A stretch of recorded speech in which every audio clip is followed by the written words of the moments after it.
paper properties, testing, and calculations.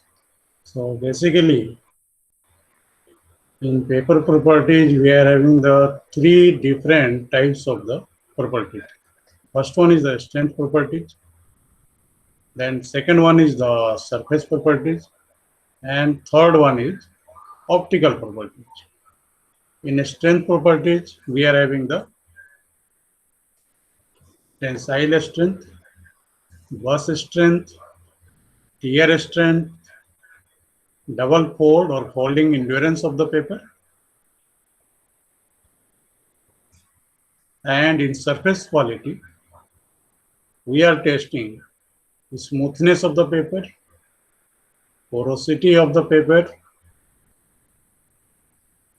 ink absorption on the surface,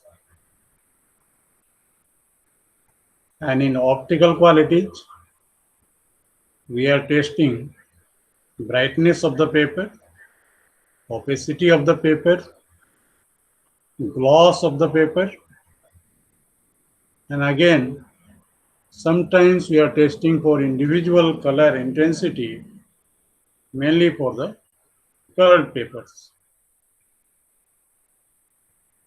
So let us first talk about some basic calculation, because most of these properties will depend on the moisture percentage of the paper and GSM of the paper. If you are having the thicker paper, that means the higher GSM, certainly the strength properties will be higher. At the same time, as you know, it's having the bonding of the fibers, and fibers are having the tendency to absorb the moisture. When it absorbs the moisture, basically the strength will be less, because fiber strength is mainly because of the hydrogen bonding, which is developed during the drying of the paper. So when we are drying it, removing the water, there is a development of hydrogen bonding in between fibers. So when it's absorbing the moisture, again there will be breakage of the hydrogen bond, fibers will be loosened, so most of the strength properties will be less. So there are two important steps. First of all, the calculation of GSM. That means from name itself, GSM stands for gram per square meter. Right, so gram per square meter, we can do the calculation for the gram per square meter by measuring the weight of the given area of the paper. Take for example, if we are taking 1 meter square area and its weight is coming to be 100 gram, so its GSM will be 100 upon 1. That means it's 100 GSM. But normally for such a large size, it's difficult to measure the weight, especially in the laboratory. So we are taking the small size, like for example, if we are taking the A4 size or A3 size, then you can measure the area of the paper and then take the weight.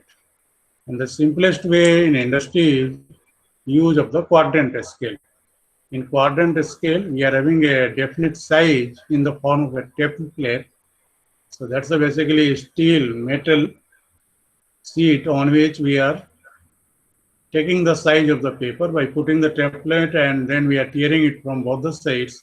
So a specific size of the paper will be taken, and that will be again placed on the quadrant scale to measure the weight of the paper. That should be basically coming in terms of the gram per square meter, because it has been marked accordingly.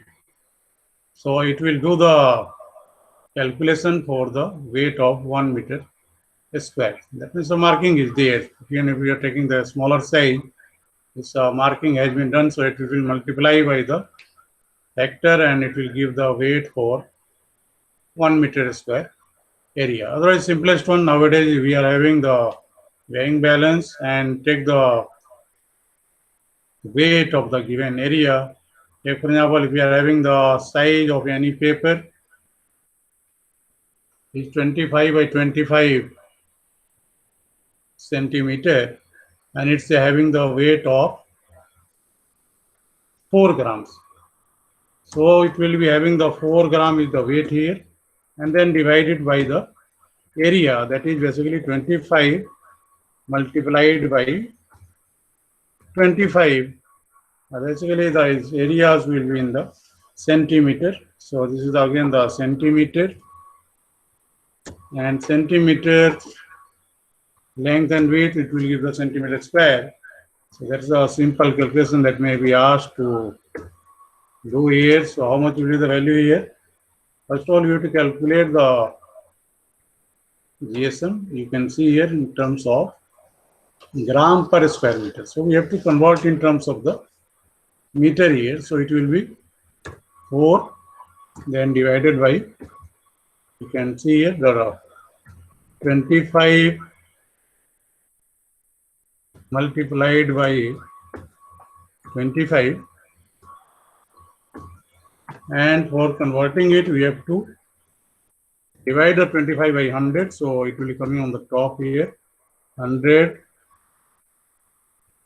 into 100. Right, so how much will be the value?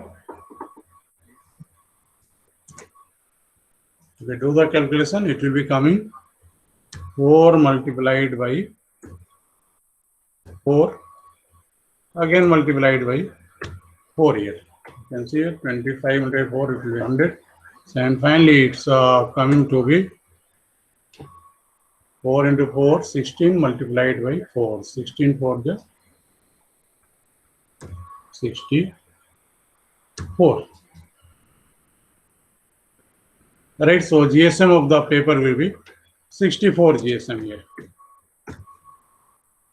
So in this way, we can do the calculation for any GSM, taking any area of the paper, just measure the length and width, but this should be in the certain rectangular form only. So otherwise the area calculation will be difficult. Now the another point is, if the GSM is given, the second point is we have to measure the moisture content in the paper.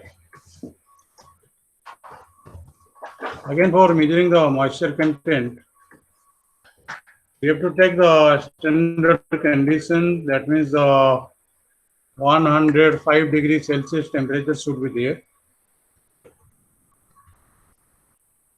Celsius temperature, and time that's maintained here is 3 hours. So basically we will be taking the initial weight, certain weight will be there. For example, we are taking the 2 gram of the initial weight, and the initial weight of the sample is 2 gram, and then after drying for 3 hours at 105 degrees Celsius temperature, the final weight is coming, take for example 1.8 gram. Right, so how much will be the moisture content?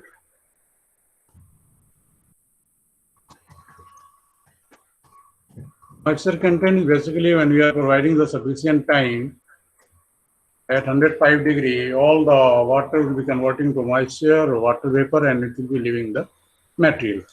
Let me here the material is the paper here. So amount of the moisture, when we are coming to percentage here, so initial weight minus final weight, it will be, you can see here, it will be 2 minus 1.8, and then divided by, there are 2 ways of measuring the, either you should take the oven dry weight basis moisture or as such basis. If you are taking the as such basis, then we will be dividing by the initial weight, and on the top we will be doing the multiplication by 100 to give the percentage here. So how much will be the value? You can see. So basically 0.2 multiplied by 100, 0.2, then multiplied by 100 and divided by 2. Right, so this one is giving the 10%. So this 10% is coming on the as such basis, written as such basis. The another way of calculation of the moisture content is on OD basis. OD basis means now we are calculating on the basis of the oven dry. So on OD basis, the moisture will be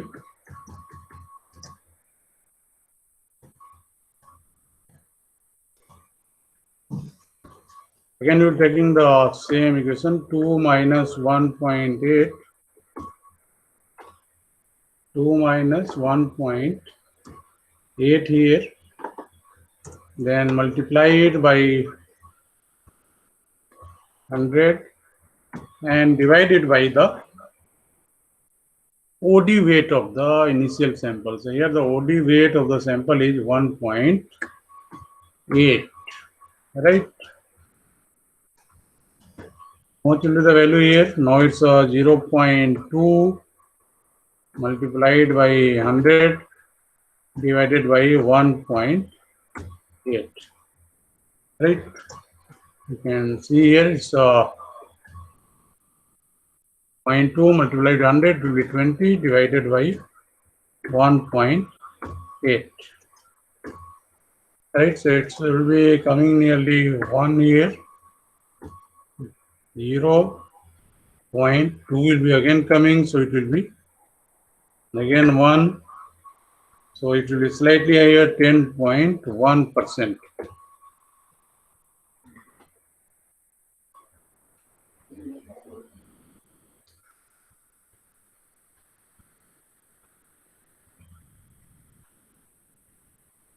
You can check it here. So basically it will be coming 11 here because it will be 200 divided by 18. So it will be 11.1% nearly on OD basis.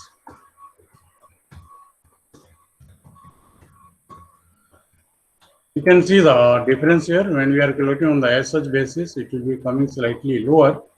And if we are calculating on the OD basis, then it's coming slightly higher here because the oven dry weight will be less. But this will be consistent because this total weight will be changing depending on the atmosphere, moisture in the surrounding, in the lab. And that's why it's again required to put the sample in a standard condition for certain time so that it will be having the uniform moisture. So normally most of the labs, they are maintaining the 23 degrees Celsius temperature and relative humidity of 52. So 52% humidity and 23 degrees Celsius temperature is required to be maintained in the standard condition of the lab if we are doing the very accurate testing.